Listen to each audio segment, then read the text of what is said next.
Pinagsasabi mo dyan, anong congress? Ay, hindi naman ako ikakasal. Manifestation yung tawag doon. Alain mo ikakasal na si Kiana, no? Kay Darwin pa. Grabe, hindi man na sila nag-break. Sayang. Anong sayang? Sira ulo. I mean, shipper niyo kasi ang dalawa before. Yung Sky na na-invento mo dati, napaka-corny talaga. Ang cute kaya, pero anyway, nasasayangan ako sa chances na hindi ka umamin sa kanya dati. Wala ko nga magkakatuluyan kayo eh. Kasi mag-best friends kami at hanggang dikit kami, ganon. Kasi may gusto kayo sa isa't isa, yun. Ano? Akala ko talaga may chance kayo. Like, alam mo yun, marirealize nyo na kayo talaga yung tinadhana para sa isa't isa. Wait, ba't ganyan yung mukha mo? May gusto siya sa akin dati? Anak ng, wait, hanggang ngayon hindi mo alam? May gusto sa'yo si Kiana dati, Skyler. Hoy! Sino yung tinitignan mo, ha? Yung pader. Pader? Hindi eh.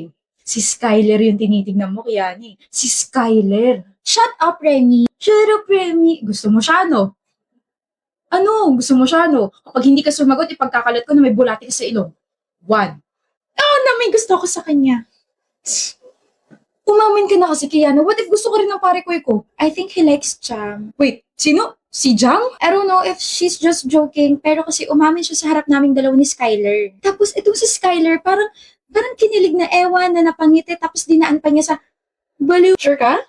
Gusto ko pa man din siya. Huh? Baliw? Oo, baliw sa'yo. Kaya mo rin yun! I could never. Magpapalaman mo na ako sa kanal bago ko magawa yun. Alam mo pare ko, Kiana, walang mararating ang relasyon nyo kung walang aamin. Ayoko nga! Hanggang best friends na lang ba? Hindi ako aamin hanggat hindi ko nako-confirm mula sa kanya na gusto niya rin ako. Hindi ako aamin kung hindi mo na siya aamin. Okay? Sarap niyang kutusan. What if ako na lang yung umamin para sa inyong dalawa? Sinasabi ka? Wala. Sabi ko, good luck.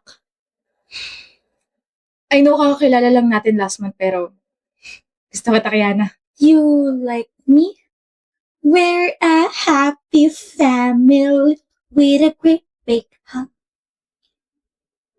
Wait. Seryoso ka? Gusto rin kitang ligawan. At para mas makilala mo ko, niyaya kita sa isang brunch date. Darwin? Remy, umamin si Darwin. Darwin? Sino yun? Si Darwin na tiga Block 2. Anak ng wag! Paano na yung Sky na ko? Sky na? Kayong dalawa ni Skyler. Skyler? Kiana? Sky? Hindi niya nga ako gusto. Okay. Gusto mo ng spoiler? Spoiler? May ibibigay sa'yo mamaya si pare ko. Major spoiler na yun na para tumapang ka. Kapag umamin siya, umamin ka na rin. Pag nagkaganon, edi happy ending na sa inyong dalawa, edi happy na rin ako para sa inyong dalawa. Oh, bakit ka umiiyak? Sabi mo, may ibibigay siya sa akin. Meron nga, yung bulaklak. Hindi naman para sa akin yun eh. Pinagpracticean niya ako for Jam. The flowers are for Jam, hindi sa akin. I told you, gusto niya si Jam, hindi ako. Tigilan mo na kaming i-push sa isa't isa. Aasa lang ako ng aasa at masasaktan lang din ako. Okay? Parang mas mabuti pang hindi ako makailang. Sobrang nag-guilty ako nung time na yun, pre, kung alam mo lang. Like, sana sinabi ko na sa'yo before na may feeling si Kiana sa'yo and vice versa, pero takot ako na pangunahan kayong dalawa. Kaya I tried to give her a spoiler, kaso nag-backfire sa inyong dalawa yun eh. Tapos after nun, akala ko may magbabago, like iwasan or something, kasi ang awkward eh. Pero wala. Mas naging close kayo, mas naging caring ka sa kanya, kaya, ayun, hinayaan ko na lang kayong dalawa.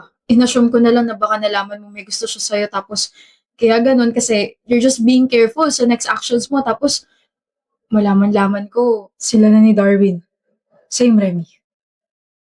I was honestly surprised and now they are getting married. Pre, kasalanan ko. Wala kang kasalanan, pre. Ako ang may kasalanan. Darwin was brave enough to take the risk kahit na alam niya hindi siya gusto ni Kiana. At ako naman, natakot ako sa consequences kapag umamin ako sa matalik kong kaibigan.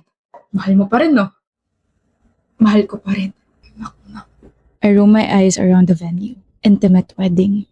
Nakita ko si Darwin na naiiyak agad. Then I look at my best friend who's now walking slowly. Kiana, the bride. If only I gave you the flowers and told you that I like you since we were in junior high. Baka iba naging takbo nating dalawa, no? Baka naabutan pa kita.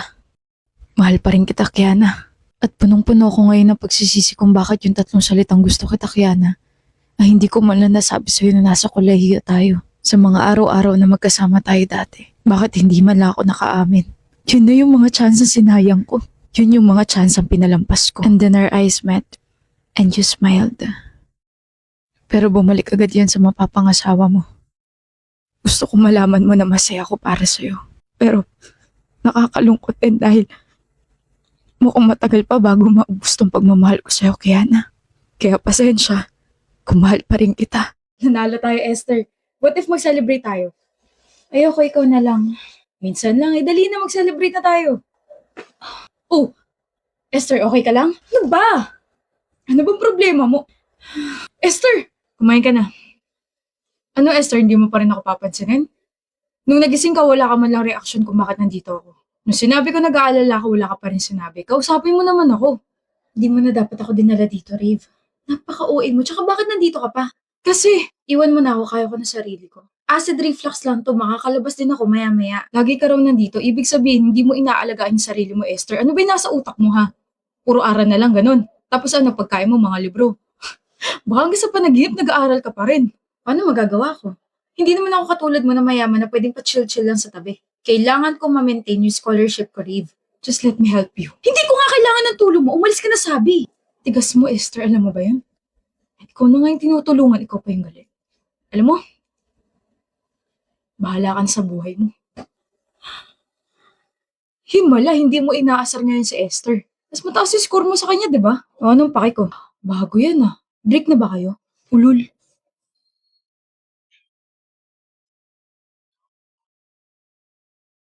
Esther, tumawag kayo ng ambulansya. Esther, gising! Ano ba yun? Akala ko.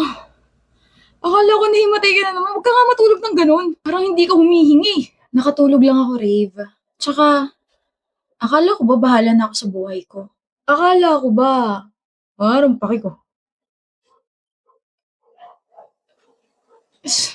Ay, nahiya. O, pagkain. Mamaya, kain. Sasabayan kita, Esther. Kumain ka muna. Busog. Sorry. Sorry saan? You were just trying to help me pero tama yan, Esther. Maging aware ka sa ginawa mo. Nangaasar ka ba, Rave? Pinaparealize ko lang sa'yo na mali ka. Di mo rin naman ako natiis. Di mo kasi alam kung gaano kakaputla nung dinala ka sa ospital. First time kong makakita ng ganun, sobrang nag-alala ko, promise. Akala ko nga mamamatay ka na tapos malaman-laman ko na pabalik-balik ka pala dun, hayop na yan. Ganito pala yung feeling, no? Na may nag-aalala sa'yo. How about your parents? Parents? Ah, may mga sariling mundo yun. Sugal ang mundo ng mga yun. Naawa ka? Hindi. Bakit natahimik ka? Iniisip ko lang kung paano ko sasabihin na kung hindi mo kayang alagaan yung sarili mo, edi ako na lang gagawa nun. Tss. Nga pala, bakit mo ako tinutulok pala yung nasa ospital tayo ha? Sungit-sungit mo. Ayoko kasing ma-attach sa isang tao. Okay, hindi ako komportable. Babaguhin natin yan. Wala ka nang kawala, Esther. Hindi kita lulubayan. Ako na mag-aalaga sa'yo eh. Anong ginagawa mo rito sa tapat ng bahay namin? I'll be fast. Gusto ko lang ibigay sa mga to. Ano to mga to? Isang paper bag, nandiyan lahat ng mga ginawa kong reviewers for our upcoming exam week. Alam ko meron ka na pero mas makakatulong kung babasahin mo rin yung akin para mas lumawak yung understanding mo. Oo na, ikaw na mas matalino sa akin. Matagal ko na tinanggap yun. Talaga? Etong isang paper bag, pagkain natin. Huh? Dito ka kakain? Bawal. Hindi, hinatid ko lang, tapos pagka-uwi ko, makikipag-video call ako sa'yo para sabay tayo kumain. Kung okay lang din, sabay na rin tayo mag-aral. What do you think? I think kailangan mo nang umuwi. Sabay tayo, huwag mo munang kakainin nga, magtatampo ko. Babush!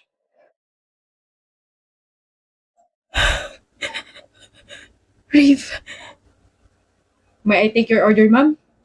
Mamaya na lang po, may inaantay pa kasi ako eh. Okay po. Thank you. Mal!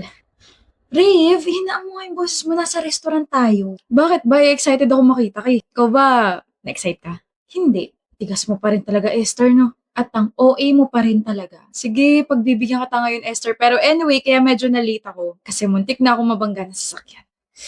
Walang Diyon na yan. Ano? Ayos ka lang ba? Oo naman. Sabi ko kasi marami pa akong pangarap kasama ka. Lapitin ka talaga ng mga disgrasya, no? Alam mo, konti na lang, hindi na kita papayagan mag-drive at saka mag-commit mag-isa. Speaking of disgrasya, naalala mo yung munti ka na mabangga 6 years ago? Ganon na ganon yung feeling ko every time na may kinukwento ka na ganyan. Naalala ko yun, naiyak ka pa nga sa kabi. Bakit ka umiiyak? Akala ko, akala ko nabunggo.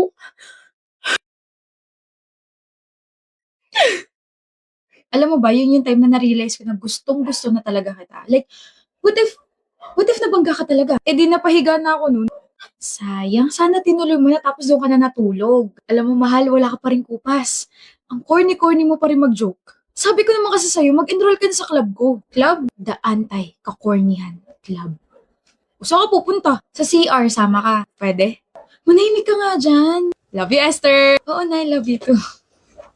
Kilig.